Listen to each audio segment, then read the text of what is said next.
Hello, it's Sidi, and in today's video I'm gonna show you how to create this fairy looking text in Blender in just 1 minute.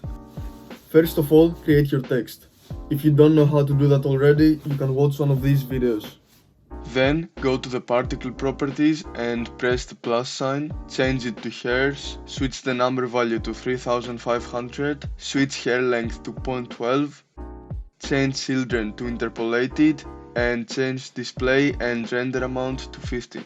Now split the viewport and open up a shading tab, add a new material, Shift A and add a color ramp node, Shift A add the noise texture node, then connect all the nodes together, change the black color to this hex code, and change the white color to this hex code.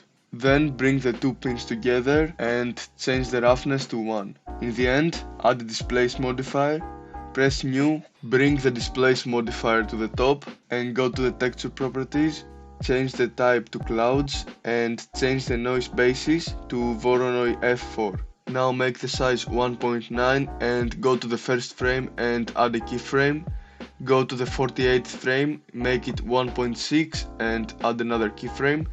And go to the last frame and make the size 1.9 again.